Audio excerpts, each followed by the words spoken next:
Good day. Welcome to the Cory Morgan Show.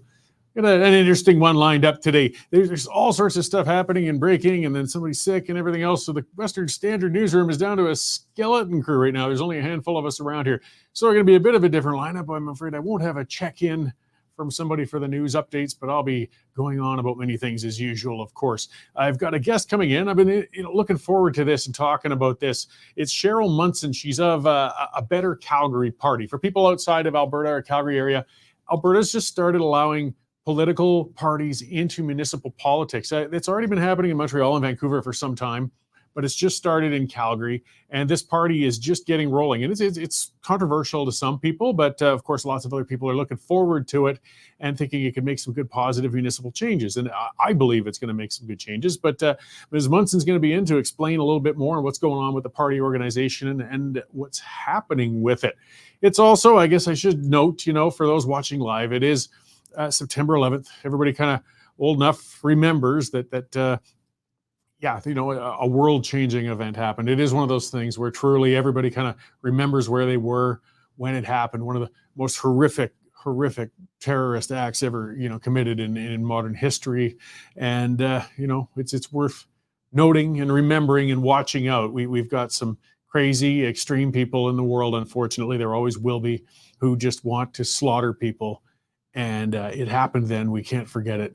And we can never underestimate the dangers that extremism can bring about, particularly, when it's a fundamentalism like that, and we can't understate it. So, I guess in memory, and let's just hope with any luck we don't see anything quite like it again. All right, well, I'm going to get on, though. I'm going to, just pointing out, see Mr. Stanley, Matthew, Paradoxy, all you guys checking in. So if you're on live, send those questions, send those comments, get in there. Let's have a discussion. I don't necessarily read them all out, but I do see all the comments and questions, and it helps me with my flow of things and everything.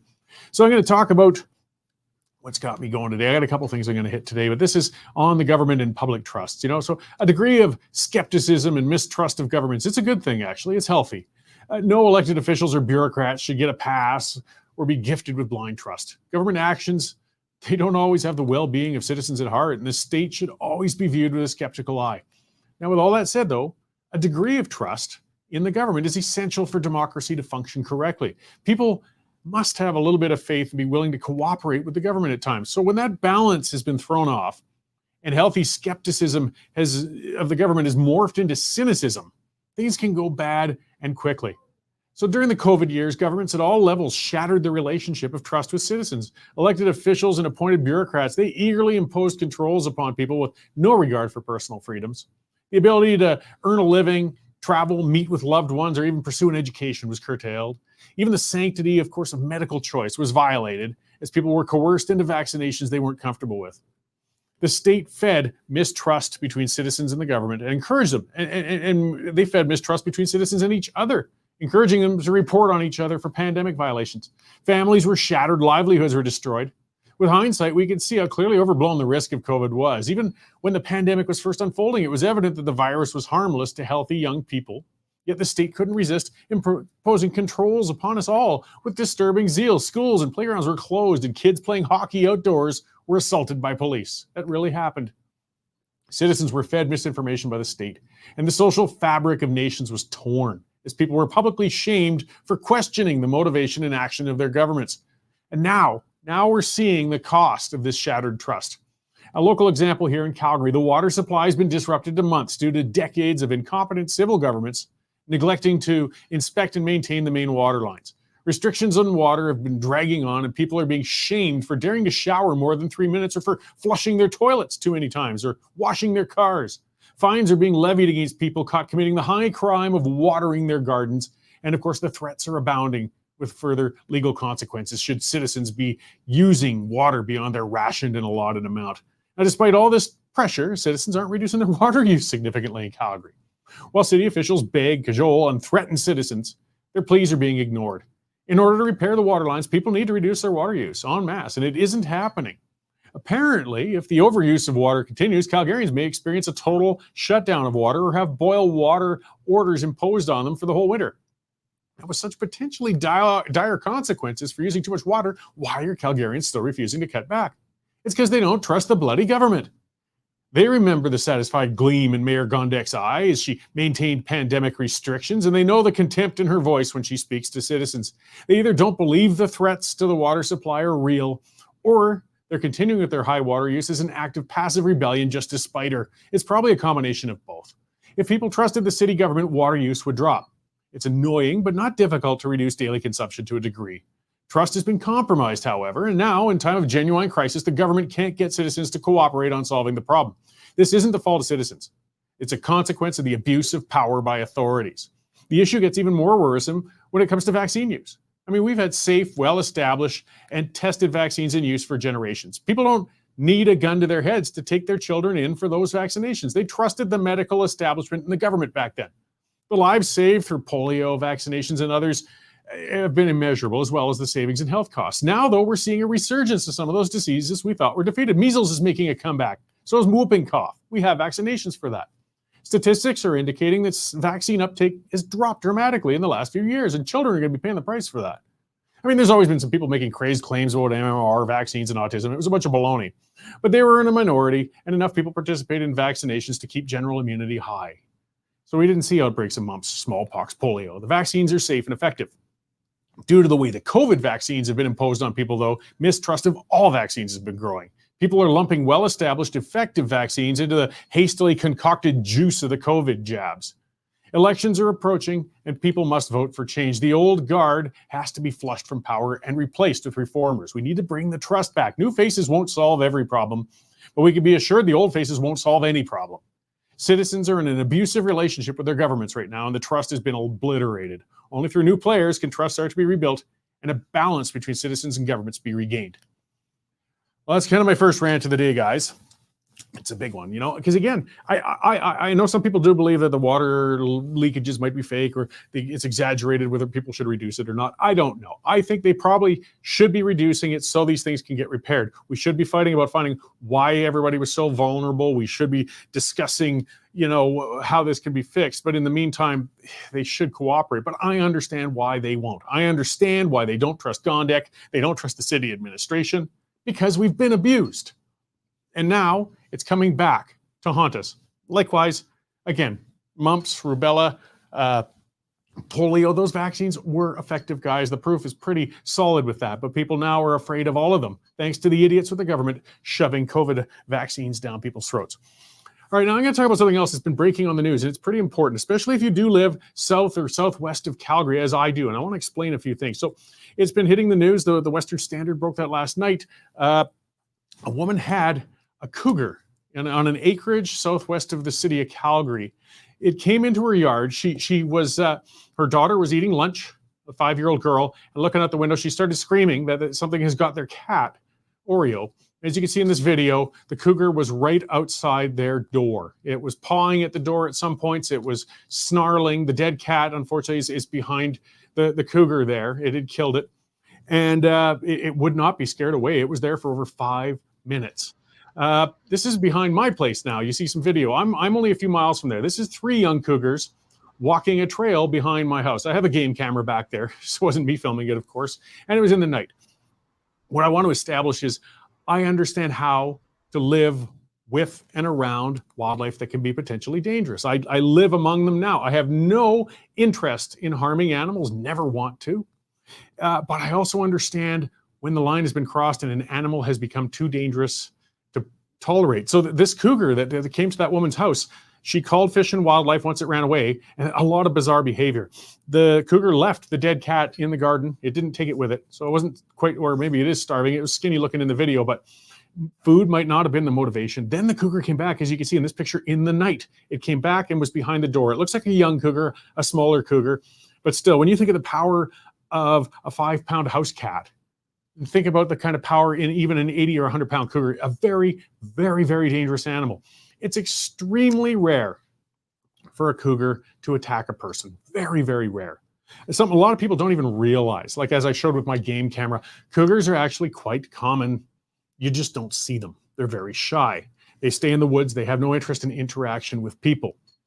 And it's, as I said, the amount of people around, if cougars were that dangerous, we'd see a heck of a lot more adverse outcomes. We'd see a heck of a lot more attacks. Thankfully, we don't.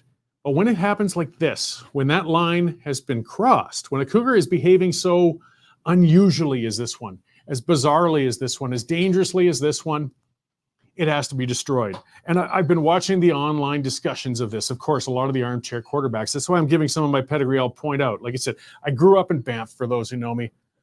I worked 20 years as a surveyor in isolated areas. And now I live on an acreage where, yes, every few weeks I have cougars go through my yard, bears, lots of other critters. I love that. And we have gotten along fine. I've never shot so much as a squirrel in my yard, and hopefully it stays that way. But when we get a circumstance like this, an outlier with a cougar like this is very frightening. That area, and again, if anybody lives southwest of Calgary watching this, watch out. People put their kids out in the mornings to get the school bus at 7 o'clock. This cougar is still running on the loose. It's come to this house and tried to get in their door twice. Other people saying, well, we'll just tranquilize it. It's not that easy, I'm afraid.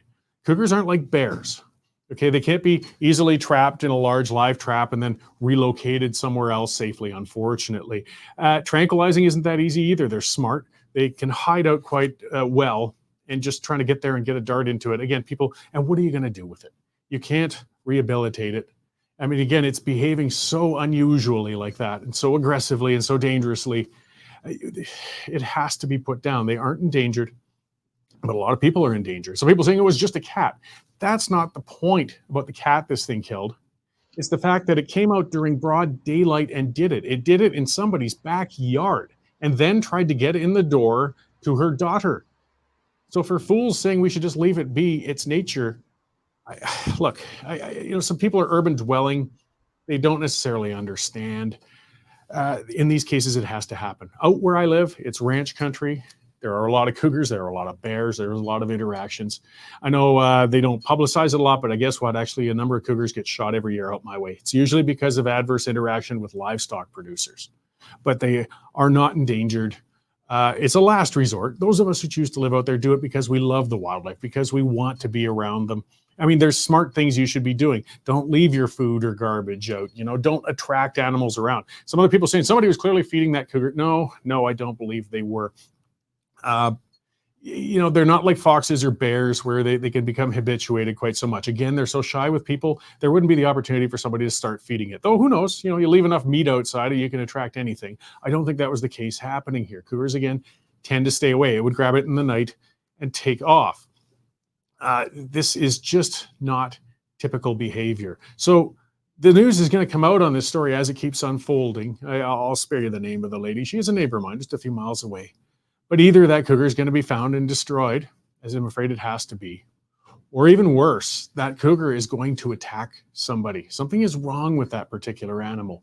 You got to think about it like people. Again, 99% of people won't harm anybody. They don't want to. Things happen. Sometimes something, switch flips in somebody's head or whatever else. They go off, they get violent, they get dangerous, and we have to do something about it.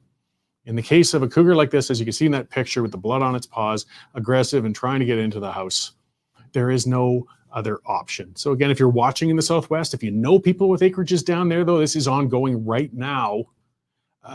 Tell them to watch out. Keep the pets closer than usual at home, and by all means, of course, keep your children nearby. The few attacks that cougars have ever done, which are very rare, almost never with men, predominantly it's been with women and children. They're opportunists, they're hunters. They will go for what they feel is smaller and more vulnerable. And as rare as those attacks may be, of course, the outcome is as tragic as you could possibly imagine. We couldn't imagine a child being killed, and that's an area where there are a lot of families and children living. So keep the eyes open. Let's hope this gets resolved. And, we can have a rational discussion about living with wildlife, managing wildlife, and getting along with them, but understanding that sometimes there's just no other choice. Public safety has to come first.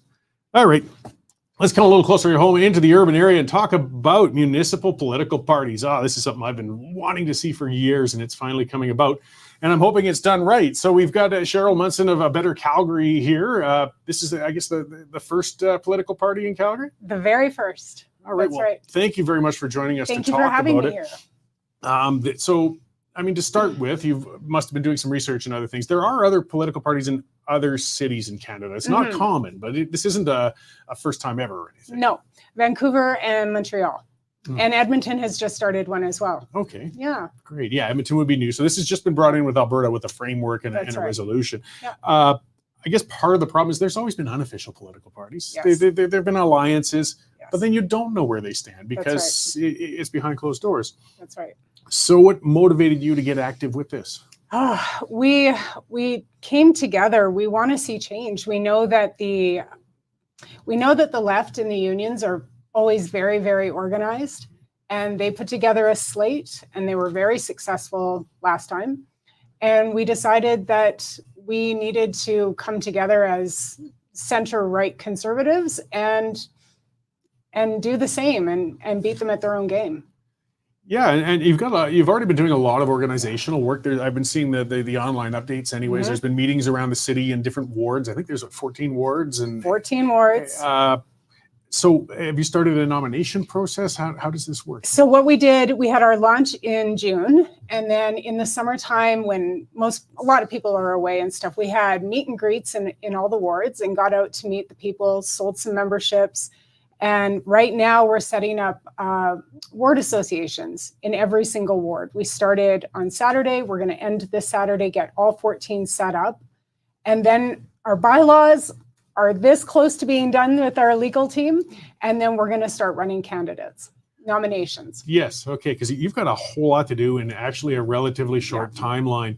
For those outside of Alberta who are reviewing, our municipal elections are going to be about, 14 months from now. Yeah.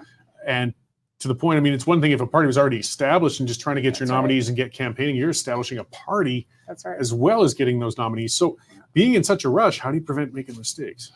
We have a really good team behind us. We have legal help, and we have a lot of really experienced people from all different walks of life that have worked on parties before. So we have a lot of great advice coming, and we're learning as we go as well. Yeah. So now this would still be different than a regular party in the sense of, okay, we got 14 council seats and one mayor seat. I imagine there's going to be one mayoral candidate nominated at some point or another too. We're leaving. Yeah, we're going to do a mayoral nomination, and we're leaving the choices of all those up to the members. So the members are going to get to vote on each candidate in each ward on who they want to represent them. And we really feel like that's what differentiates us from the slates that have been put together prior, is that we're taking it to the members, we're taking it to the communities. They get to decide who's going to represent them. Yeah. So as you're saying, the bylaws are just getting finished up, and for people not in partisan politics, that's kind of the rule book for the party. This is where you're going to do things and how you manage them. That's right. This being unprecedented is difficult. The relationship between the mayor candidate and the other candidates, it wouldn't be quite the same as a political party leader with MLAs or members of parliament, but they would still be kind of the main representative at the same time. Well, we don't feel like our party is going to have that kind of a leader. There's going to be boards and there's going to be accountability, but the leader isn't necessarily the mayor. Like the premier is the leader of the UCP. The mayor is not going to be the leader. It's going to be everybody working together. Yeah, so it's different a little bit. Is all I'm saying, that relationship, because one of the questions people have, and it's a fair one, they fear they could lose local representation if their councillor comes in conflict with the leader or the mayor or the party. Sometimes a one ward's interest might be different than another ward's interest. That representative wants to be able to, or people want to make sure their representative can represent them. So what we've decided is that the party itself isn't going to determine policy. We're going to leave that up to every councillor, every candidate that's going to run is going to be out in the community, talking to the people, having those conversations, and then can develop their own policy based on those conversations. And because what's good for Ward 7 is Ward 7 is very close to downtown. We have different issues than Ward 10 is going to have out in the Northeast. So we feel strongly that those councillors should be representing their wards. Yeah, so generalized principles, because you still have to have something in common to bind you. But I mean, I like the idea. I can see how it wouldn't work where you have to draft legislation somewhere like federally or provincially. But I mean, that's where parties split apart when they fight over, this little policy over here, this little policy over there. If you could just stick to the general principles, that's right, you could hopefully have some unity. In all the meetings that we had as a group coming together, figuring out what this was going to look like, I think the conversation we had about values and principles was the most intense, because we wanted to make sure that that was our guiding That's our guidance on vetting candidates, and how we believe the party should be run. So we're looking for people who agree and are in line with our principles and values. Yeah. So, I mean, some of the things I guess you speak of is like smaller government or focusing on focusing on the things that City Hall is supposed to be doing. Like providing water, I've heard, has been a big one. Water. I showered today. Yeah. So I appreciate it. Thank you. Water. Potholes. We hear a lot about potholes in the city. I drive a 4x4 and I'm really glad because some of the roads in the city are tragic. Oh, it is terrible. And we got a lot of pet projects and other things happening on the side. Another big issue is crime, disorder, things on transit. Yeah. A lot for your candidates to bite off. That's right. But if they focus it in their ward, then they're going to come up with there's going to be maybe 10 issues. They're going to come up with the top 3 and they're going to be able to develop their candidacy around that. So in the case of incumbent candidates, it might get a little stickier for you. There's a few that perhaps some of the new party members would like to stay on and see. Would you make them go through a nomination process? So what we're going to do is we're going to allow the members of each ward to vote, and we're calling it a bypass nomination. So the members get together in the ward association and they get to decide if they want their current candidate or their current councillor to be the candidate. So they get to decide. We're doing it in all 14 to keep it fair to everybody. And after that person has been acclaimed or not, then we approach the councillor. Let's use Dan, for example. We approach Dan and say, the members of your ward would like you to run under the party banner. He has 48 hours to agree or not to agree. And then we go from there. We run it. Just to clarify, I'm assuming you're speaking of Dan McLean of Ward 13. Yeah. Okay. Just as an example. Yes. Well, in looking broadly, I mean, he hasn't said anything for or against as far as I've seen. He would be one of the few in council that sort of look like they might fit in with the principles of this forming party at this point. Absolutely. I don't imagine there's going to be a lot of people rushing out to get Mr. Walcott or anybody on board, nor would he be interested. But so funding now, the provincial, have they laid out the framework on how this is going to be organized within a party yet? They haven't fully released the regulations yet. So we're hoping to do that soon. We're going to have a founding convention in October where the members will ratify the board and ratify the bylaws. And then we're fully expecting to have another meeting, a special general meeting in the spring to change anything that needs to change once the regulations come down. Yeah, so you're going to have to hit the ground running hard. And one of the frustrations in municipal politics I've seen is there can be some fantastic candidates, brilliant organizers, excellent ideas, but they've never been involved in an election their whole life. They don't know how to campaign. They don't know what GOTV is or databasing or volunteer management. That's right. So I would imagine the party's going to provide some centralized training and tools like that for the candidates. Absolutely. We think that's one of the huge benefits of having a party is for people who want to step up, want to serve their community, but don't have a clue on what to do, where to begin. I was a school board trustee candidate in 2021, and I had no idea what to do. If I'd had a party to go to and say, hey, I'd like to be a candidate and get through a nomination there, and then be able to run in the election, that would have been so helpful to have guidance. So that's exactly what we want to do. We want to support people who want to serve their city. And just, I guess, again, to explain, because we got a lot of non-party playing people who watch. They're politically involved, or they wouldn't be watching me ranting and raving, but they still might not necessarily played within a party. A nomination is when the local members are going to have theoretically a competition between a few candidates and choose who's ahead. I mean, it's a first level of vetting, because something has been missing in municipal politics. A lot of people can present themselves as one thing, and then they get in and it turns out they were nothing like that. They just wanted to get elected. Mayor Naheed, I'll say it outright, is a perfect example of it. Having a nomination allows, the locals to see these candidates before it's election time and they're fully committed. And it engages Calgarians. Doing these ward association meetings, that's one of the things we're hearing a lot of, is people want to have a say in who's representing them and they want to be involved. And this is a great way to get everybody really excited and to back a really strong candidate. And then reciprocally, when that candidate wins, is to have some accountability back to the community as well. Because now you have established relationships with these candidates, so that when they're councillors, there's still a back and forth conversation that can be had. Yeah, so it might be premature to ask, but in the bylaws or something, would there be some sort of mechanism then where there's going to be a review 3 years in on the candidates, say if they got elected, or something that might trigger another nomination vote if they weren't satisfied? How do you hold them accountable after the election? You know what? That is a really good question. I'm not quite sure if that's in our bylaws Okay. or not. Oh, I really wish John was here. John's the detail bylaw guy. No problem. So- And imagine something like that's in there. Or that's the thing with being new. You can talk about those things at your That's general right. meeting or so on. It's a great idea that we can uh, bring up and let the members decide on. because that's, you don't want to be locked in and then That's right. have that incumbent advantage. I mean, that's been part of the problem in municipal politics in general too. There's not a lot of name recognition. Mhm. So again, people are coming out of nowhere, and it's hard to compete against the known councillor, even That's right. if they, to be frank, weren't necessarily that good. That's right.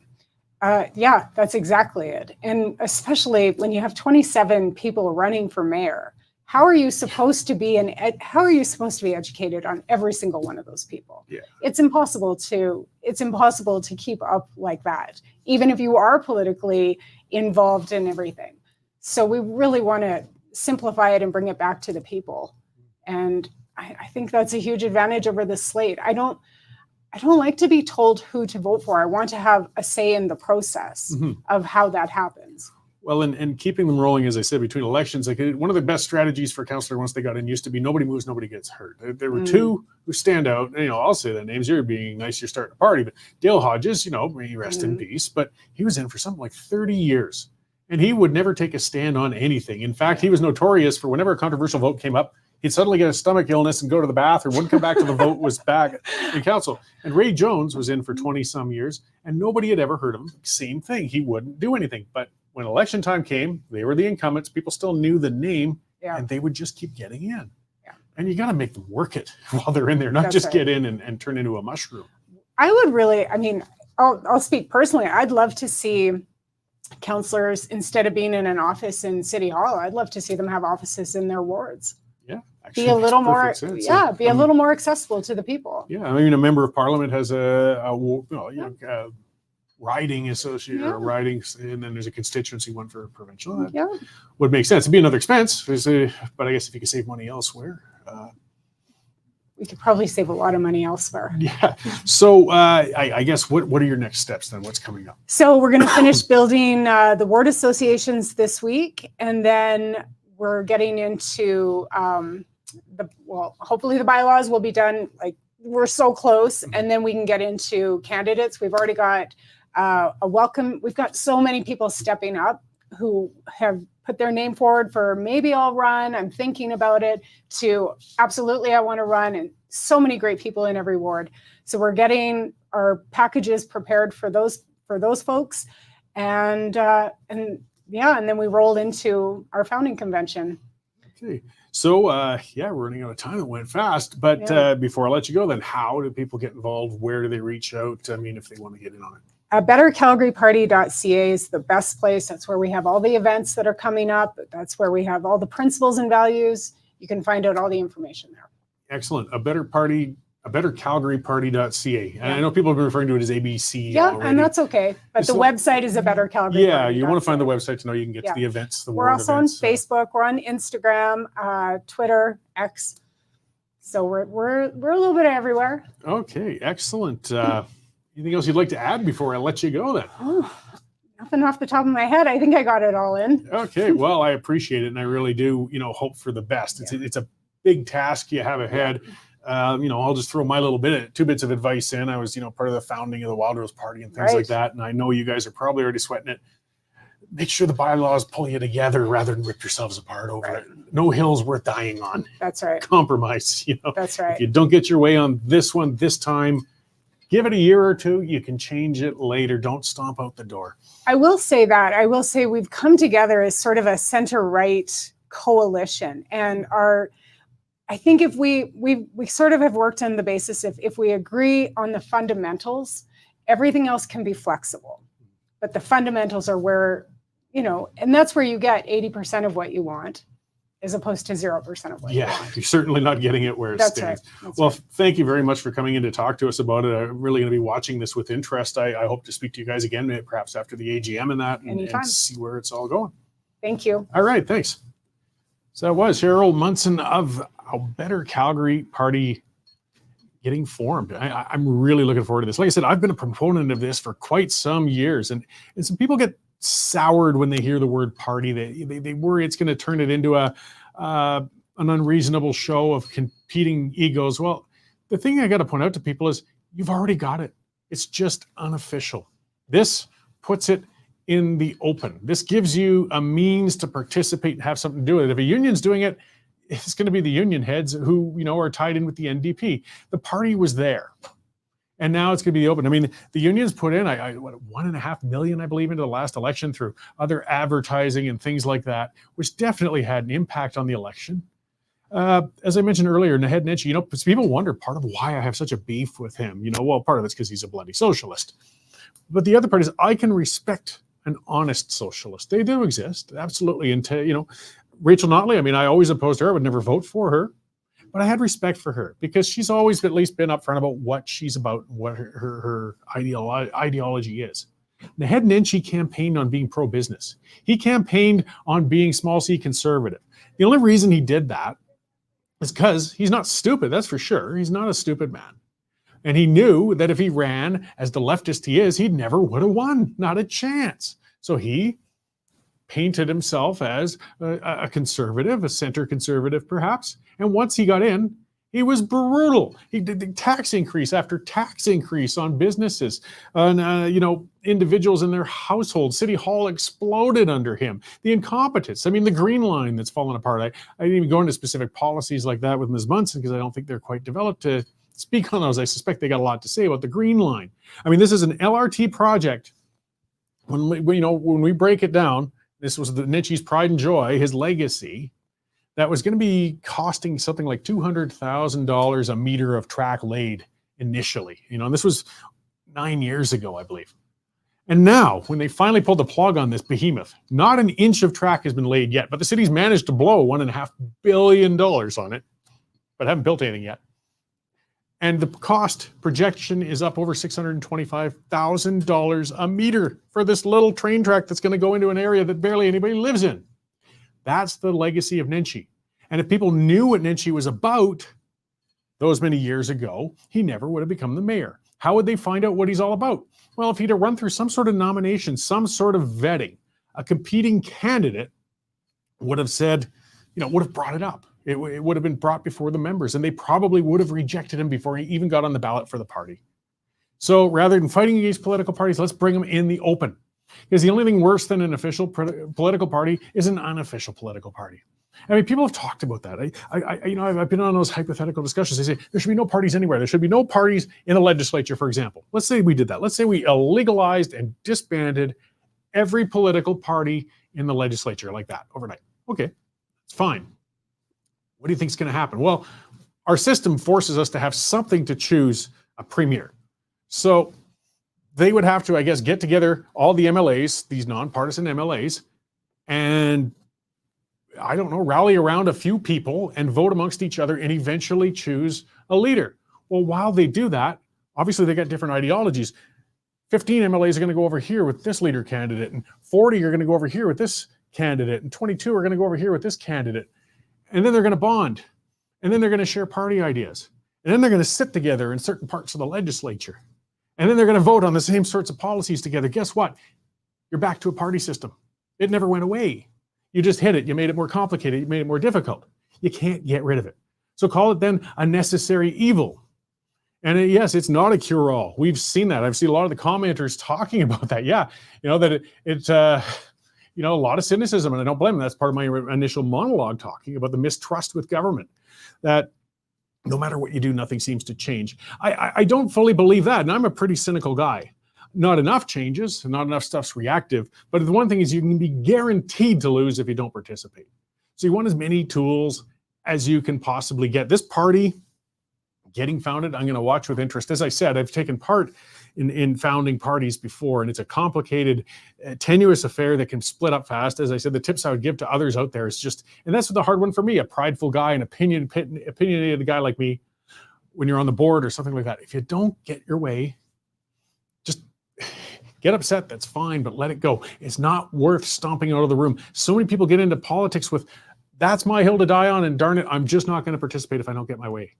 Well, that's a destructive way to look at it, and that's how you lose. So it's going to be interesting to watch. They got a lot of work, and there's going to be competed interests. There's going to be different groups. One of their other risks is when there's nominations. Well, you get a winner of a nomination, but it also means you're going to have a loser or losers. And not all of them are going to go off into the sunset peacefully. Not all of them are necessarily going to say, well, I didn't win the nomination, but I'm going to still support the candidate. In fact, some might run against the candidate they lost the nomination to. That happens. But if the party's going right, if the party has branded itself right, if their candidates are standing out, it's going to be very difficult for somebody not with that party to come at the similar platform and garner any interest and win. So, and I mean, Calgary's City Hall is terrible. It is terrible. There's really only maybe 2 or 3 people in that whole City Hall that are worthy of keeping. That's how bad it is. So who knows? This party might not succeed. It might become corrupted. It might do poorly. But it's a better way to go at it. I see Shane Wenzel commenting, and there's somebody very, very familiar with municipal politics, and he's been quite active. He said there's no one to blame other than the people who don't take the time to vet the candidates. And he's absolutely right. I mean, the old statement, you know, as they say, in a democracy, you get the government you deserve. The problem is, unfortunately, municipal apathy. You know, it's apathy on every level of government. But municipal is the worst. It's got the worst turnout, the worst voter knowledge. And unfortunately, people won't take the time to vet the candidates unless they're pulled out kicking and screaming to do it. And to do that takes organizing. It takes solid messaging. It takes repeatedly hitting the doors and engaging them. It takes phone calls. It takes a campaign to make sure when you've identified these voters, you get them to the poll to vote. And you need an organization to do that effectively. And you see, the reason the left has been winning is because they have unions behind them. And the unions have been filling that role. They've been doing that. They've been organizing. They've been pulling, identifying their supporters and getting them to the poll. Parties have to do the same on the other side.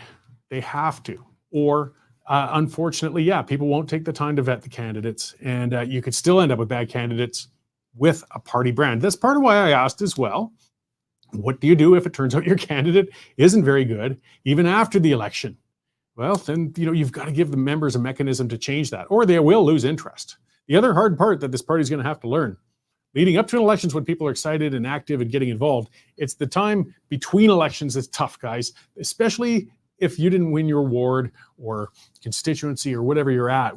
This is advice for anybody playing in politics as well. The hard part is the first year after an election, especially if you haven't won. It's so important to keep campaigning. The campaign begins the day after the last one ended, but you've got to keep people active. You got to keep them interested. You got to keep them excited. You got to keep them enjoying it. Brenda Raven saying Edmonton has pace as well. People must get involved. I imagine that's the political party that Ms. Munson was referring to that started up in Edmonton. Yeah, one's getting rolling there. This legislation's only applying right now to allow these parties, or at least give the framework for these parties in the 2 major cities. I can guess if it's effective, if it works, it'll spread at least to larger jurisdictions. I can see it not being feasible in the really small towns where you're talking votes of a few hundred people.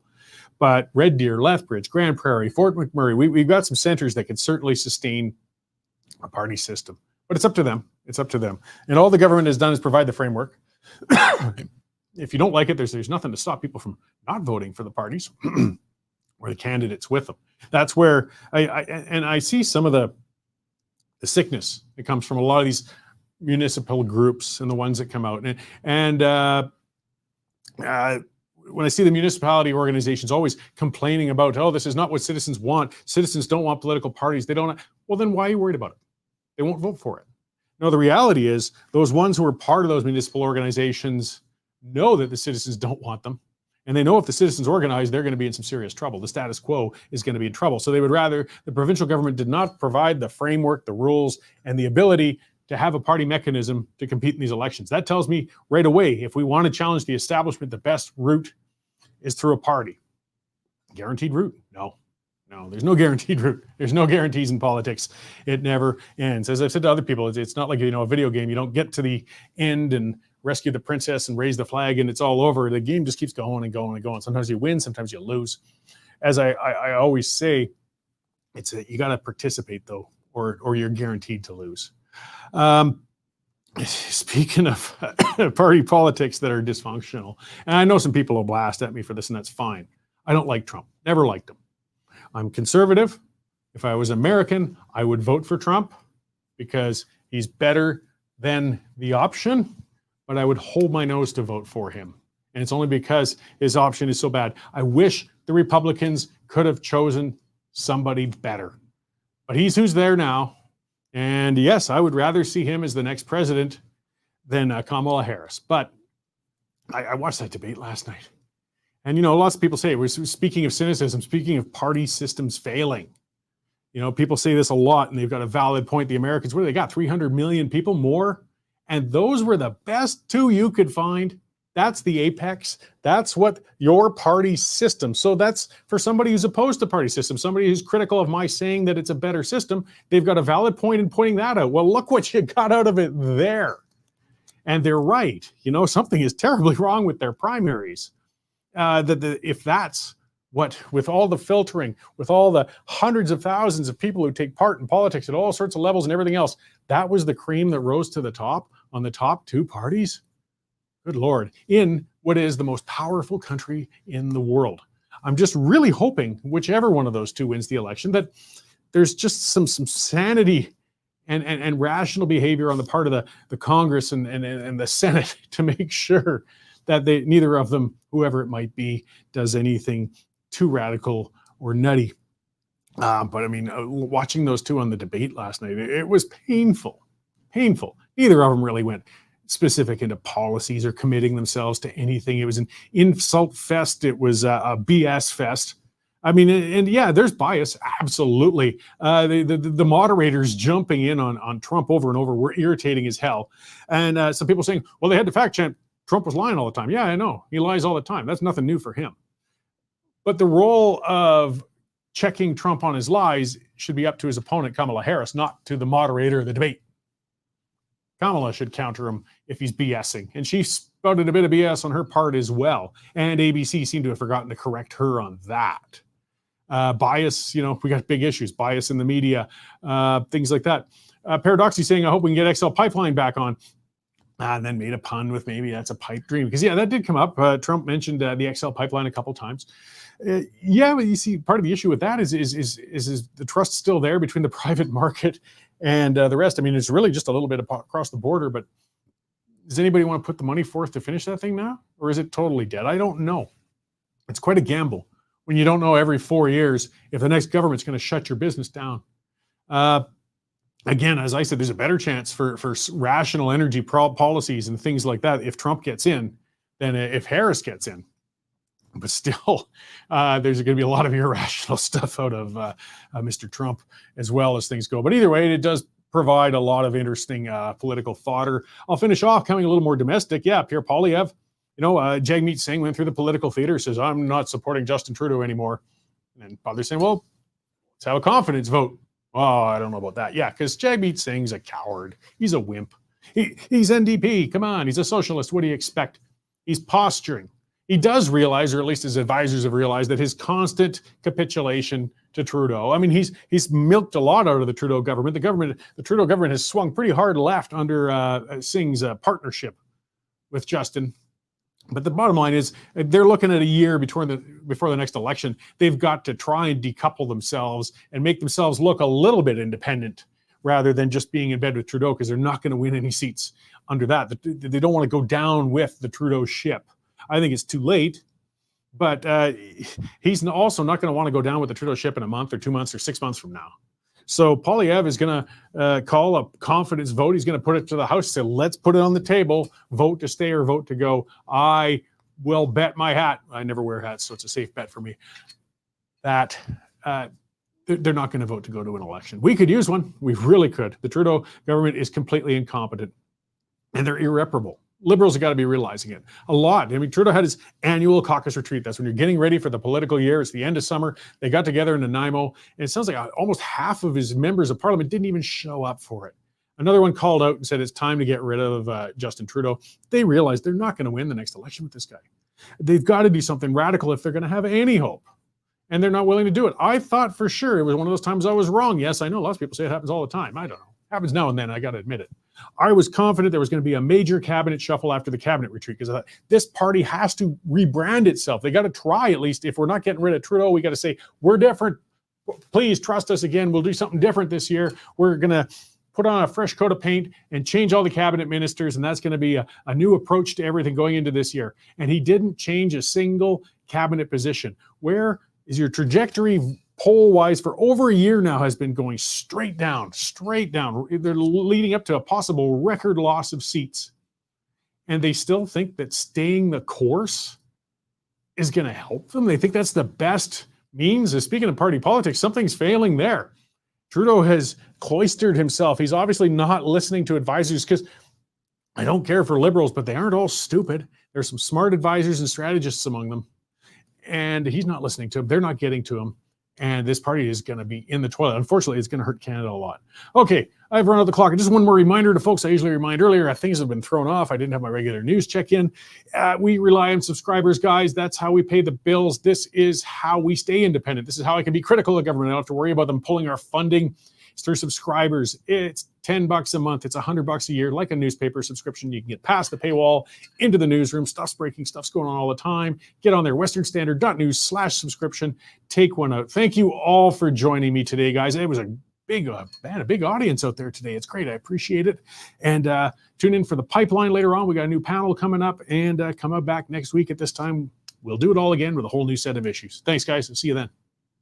If the name Ted Byfield brings back fond memories, well, we got a party coming up for you guys. On September 25th, Toasting Ted is what it's called. It's going to honor a great conservative who published Alberta Report news magazine.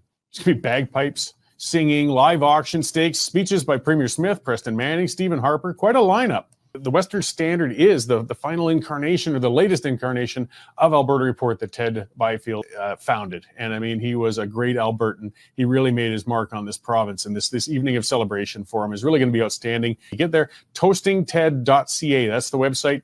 You can get your tickets. This one's going to sell out. I mean, again, if you want to see Smith, Manning, Harper, all in one spot, one night, be sure to get